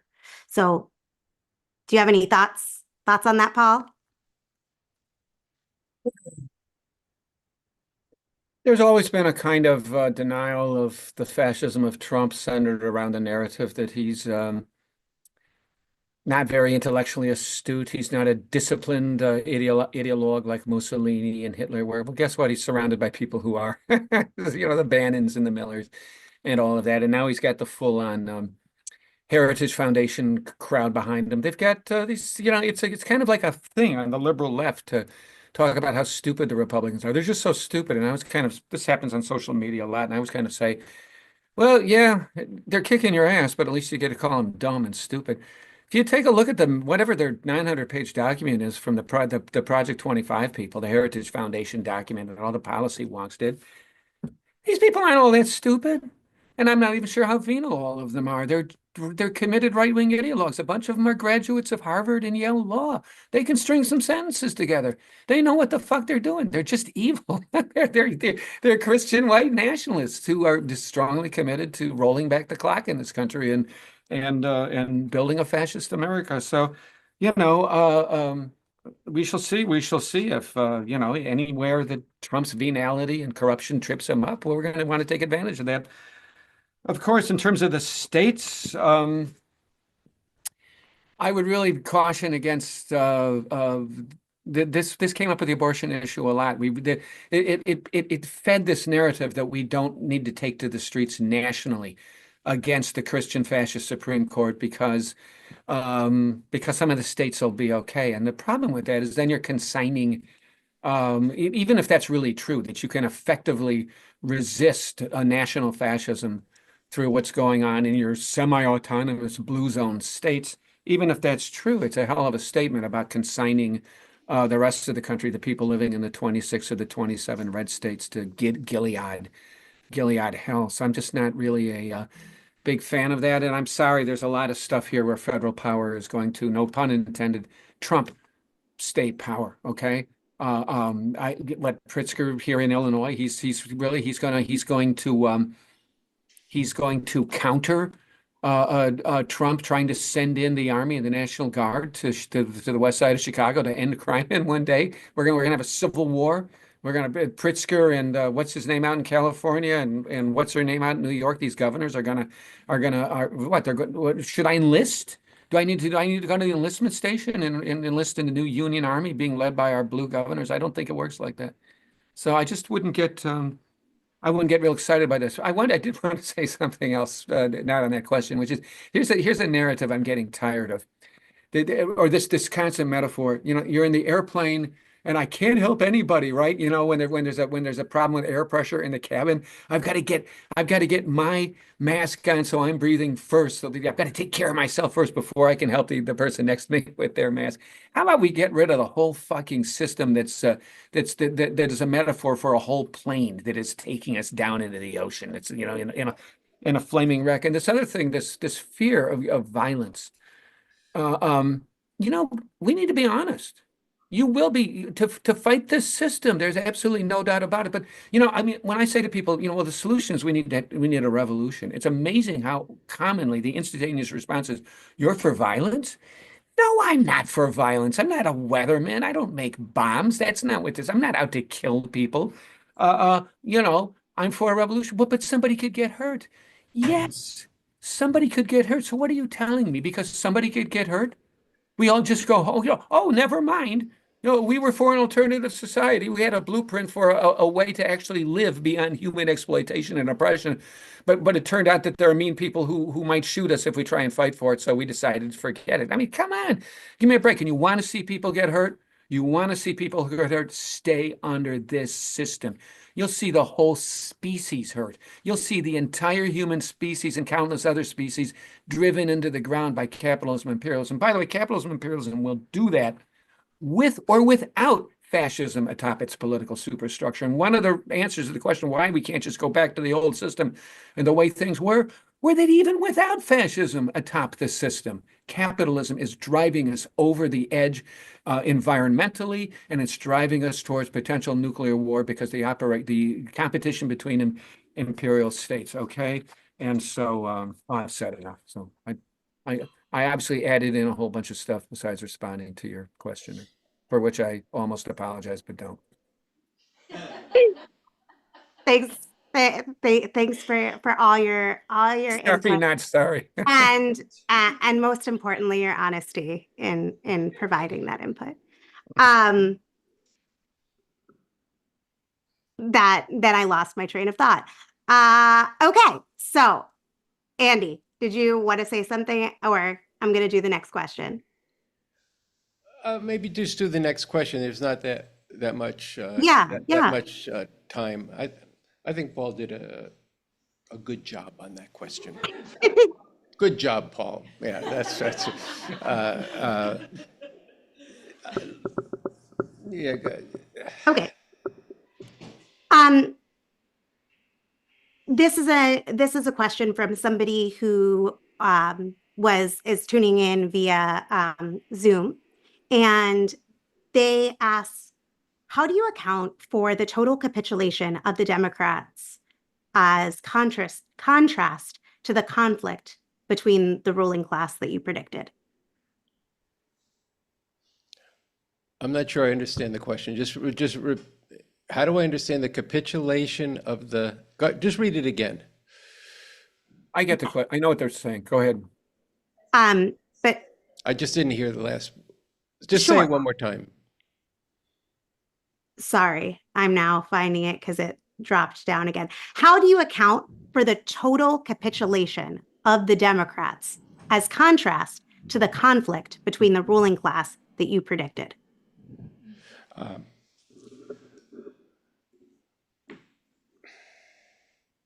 Well, one thing is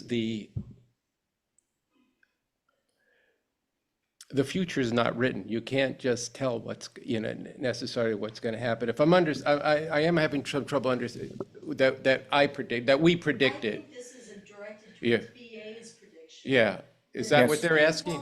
Yes. Yeah, Won't be okay. Yes. resolved in the terms they have been in the split. Yes. Right. Okay. Well, I spoke to that a bit earlier. But you probably want to state to the viewers and then answer it. Right. Okay. I'm helping viewers. Yeah. Okay. Did you hear that, or should I repeat what? Okay. So look, if what was being asked is that it was said that the conflict at the top of society between two sections of the rulers is such that this was going to create a situation where it would be possible to make a revolution. Okay. And there were several scenarios that were put forward on revcom.us. One of which was said would be the worst case. That's what just happened. But it seemed for a while that what was shaping up was one where the Trump would win or somehow legitimately get the Electoral College, but he would lose dramatically, as he did last time, the popular vote, and that would create a basis for lots of people to break with the system actively in the streets. That would be one possibility, and there'd be a different level of resistance, or that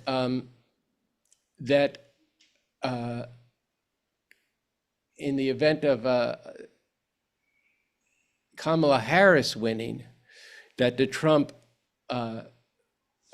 regime would not the Trump movement, the MAGA fascist movement, wouldn't accept that, and therefore would be coming in trying to overturn the election as they did in 2020, and then culminating on January 6, 2021. And that would be a situation that would be more favorable to revolution. Both of those would have been more favorable in the immediate situation.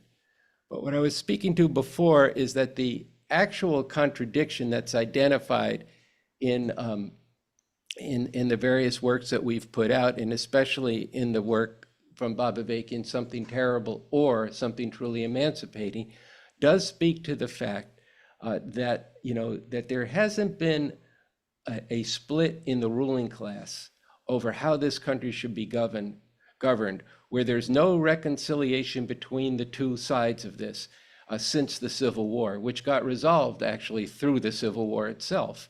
And then the dominant section of the ruling class who won the Civil War started backtracking after a short period of time and reversed Reconstruction, even though the amendments to the Constitution outlawing slavery and providing for citizenship for people who had previously been denied, but not women, just by the way, that took another over 50 years, I think. But so that situation still presents itself under more difficult circumstances. There is still the possibility, there is still these two irreconcilable forces at the top of society that are going to continue to come to loggerheads. Now,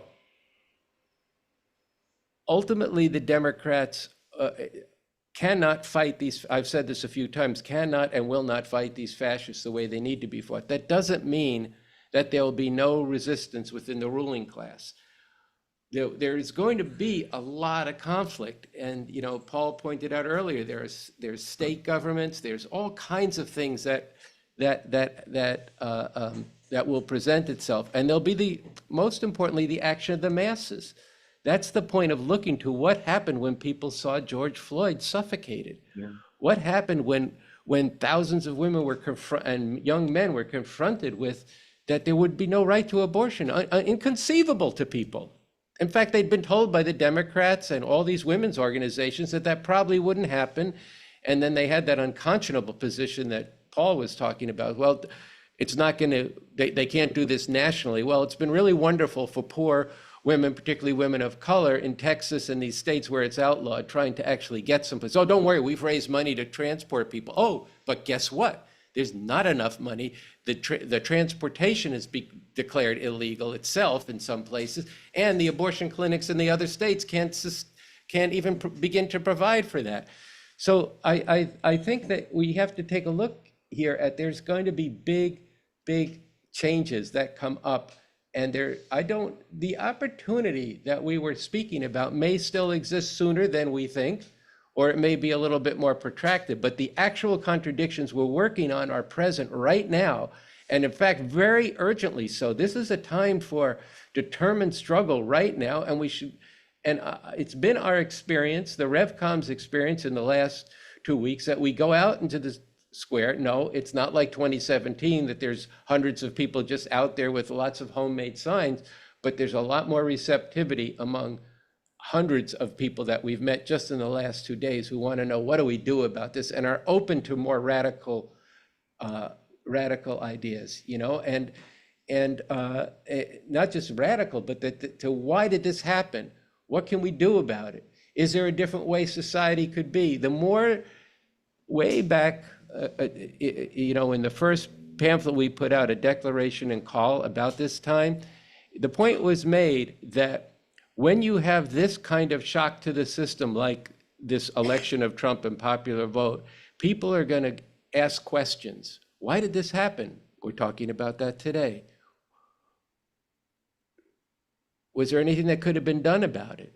You just asked that, this person's asking that question. Does it have to be this way? We have the answer to that. No, it doesn't. There's a different way society could be, and there's a way to fight for it. I think people have to have the historical perspective of all of a couple of years ago to see that sudden upsurge of rise up for abortion rights. And for our part, we didn't do enough in that upsurge to bring people into the revolution. But right now, that's actually pretty front and center in relationship to the massive resistance. Sam, I agree with you that if there's trucks coming in to deport people, people should block them. There's all kinds of creativity. I have no doubt, actually, that the masses of people, when they rise up, have all kinds of creativity of ways to resist. What they need, though, is revolutionary leadership of where to take that, so that people, you know, we used to say, so that people aren't fighting this battle in 50 years, but I can't say that now because Paul's made a very compelling case that humanity may not have 50 years, and especially under fascism.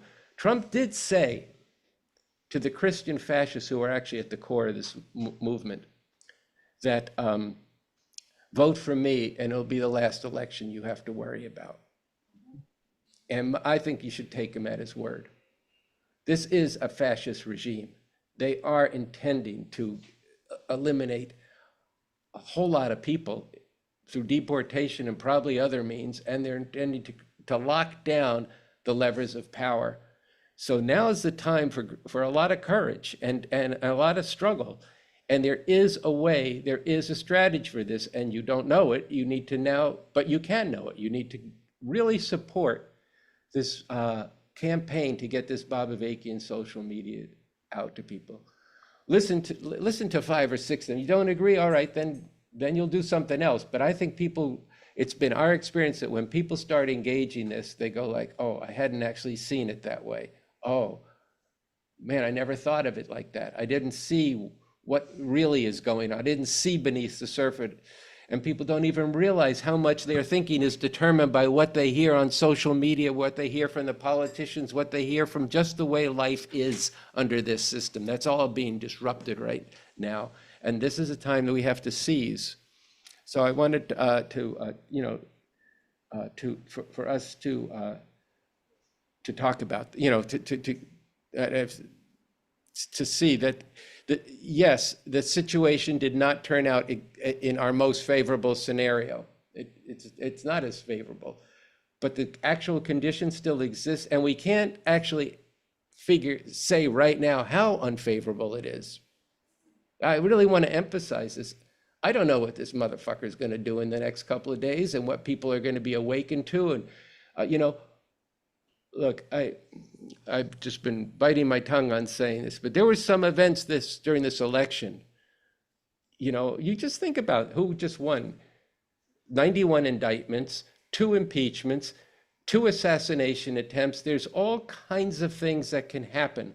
I'm not advocating anything, but frankly, in July, for the turn of a head, the whole history of this summer would have been different.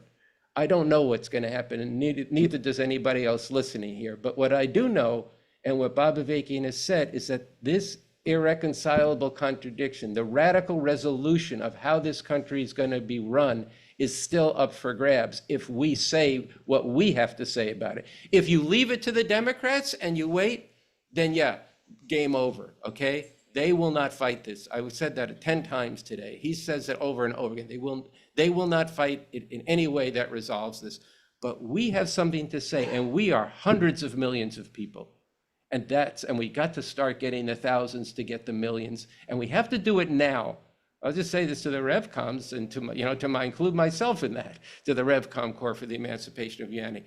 There is no time to waste right now. We have to get busy and get people listening to the social media, but not just that. We have to organize this RevCom Corps for the Emancipation and build a force that's serious and people see is serious, that's joining in the resistance with discipline, with elan, with confidence and strategic confidence that the masses of people could defeat this. And I see some of the comments there, oh, he's just blowing hot air out here, or a little bit.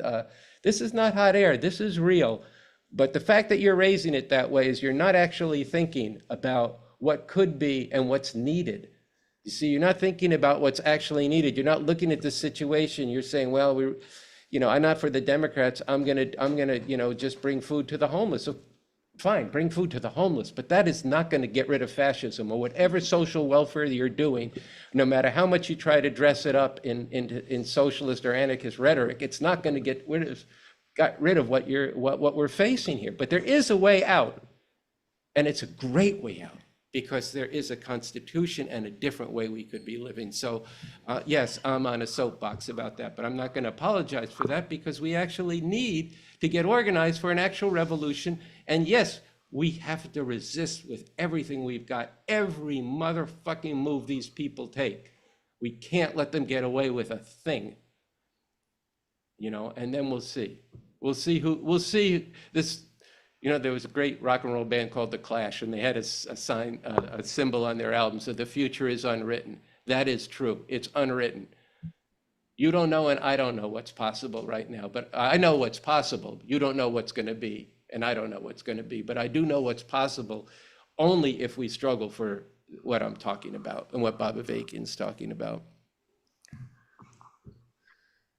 Paul, we're nearing Yeah, I'll be a quick. 2-hour mark. So if Yeah. you could, I'll be quick. I want you to give a closing remark, but I brevity is key, my dear. consistent with what Andy was just saying, I love Mao's comment that Marxists are not fortune tellers. There's laws of history, and then there's the real shit that happens. Shit happens, and if not for COVID breaking out, and if not for the videotaping of George Floyd's murder, well, we'd probably be looking at Trump's attempt at a third term right now. Biden would never have gotten there. I did understand the questioner's question. I think that the extent of the appeasement and the Weimar and Vichy-like language of Kamala's and Biden's speeches reflect, among other things, this shock and surprise at the extent of Trump's quote-unquote mandate. I don't think people expected to be beaten, not just in the Electoral College, but also by 4 or 5 million in the popular vote. And I think people expected there to be a tussle after the election, a fight over some contested states and all of that. But we don't know that they're not going to be at each other's throats. It's still too early. That's just the election. There are some really big policy divisions, and I don't want to go into all of them, but there are some big foreign policy differences. And there's a big part of the American imperial establishment that is not comfortable with Trump's position on the North Atlantic Treaty Organization and on Ukraine and on American imperialism. And I don't think we've seen the last of that. And I really think Andy made a very good point, too, that the actions of the masses and activists as they enter the historical process, if they do, which they must, is going to force the hand, right? Kind of like how George Floyd rebellion forced the hand. And there was a tussle and division within the ruling class. Trump wanted to shoot him in the legs. He wanted to declare the Insurrection Act. He wanted to shut the whole thing down. He wanted bloody murder. We may find ourselves on some of the spark points of fighting this agenda. We may find ourselves in the streets provoking a reaction that in turn will provoke differences within the ruling class. And I'll wrap up by saying I don't need life or death divisions within the ruling class personally.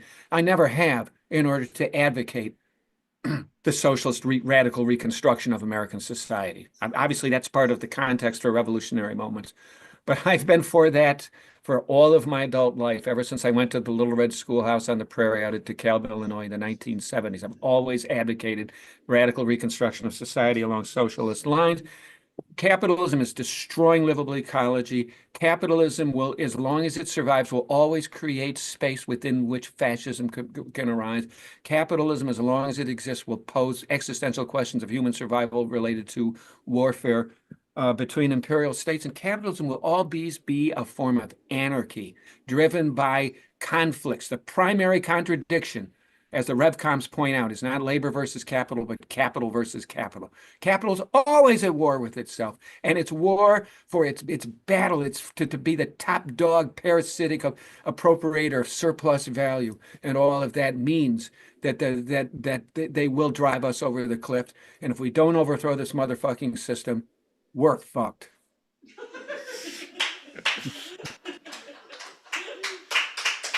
Okay.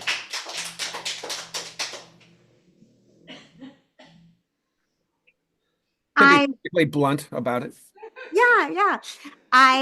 We're at the 2 hour mark. So I'm gonna end it for now. What we began to get into tonight, these are conversations that we need to be having everywhere. You know, somebody said something about how do I talk to my friends or family? You know, this is how we ask each other these questions. We work with the understanding that we have, and then we look for the answers. You know, we don't know everything, and we don't actually know all of what it's going to take to even what resistance needs to look like. And we do need action. We do need action, but before the consolidation happens. We do need people to be refusing now, not later. The fact that fascists will have state power in the most powerful, thus and dangerous country in human history. We will need to do that, but figuring out what action we need to take without having conversations like this is extremely dangerous and will lead to failure.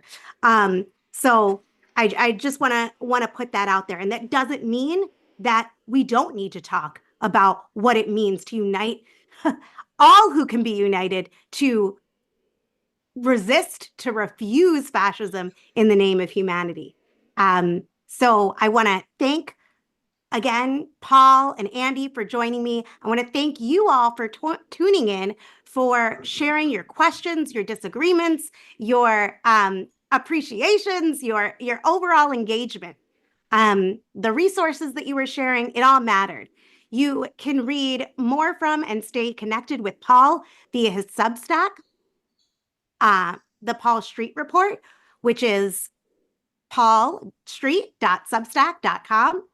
And you can find Andy over on the YouTubes at youtube.com/therevcoms. They air their show on Thursdays at 8 p.m. Eastern time, usually. You can catch me and the Refuse Fascism podcast. We upload on Sunday nights. Search for Refuse Fascism wherever you get your podcasts, or sign up at refusefascism.org to get them in your inbox each week. We're going to need a lot more going forward. And we have a lot of work to do, as people laid out, and a whole better future to fight for. And to do that, we need your support to even do these kind of events. So please consider making a generous donation to Refuse Fascism so we can keep this podcast going, and actually not just keep it going, but grow it in this moment. where there's such a need. So you can donate at refusefascism.org or look in the comments for more information. I know people were wondering about getting shirts, so hopefully someone dropped that comment in the chat on YouTube. I think that was where the question was. And I'm just going to end with how I usually end, which now we need to be projecting society-wide in a much bigger way. In the name of humanity, we refuse to accept a fascist America. Good night.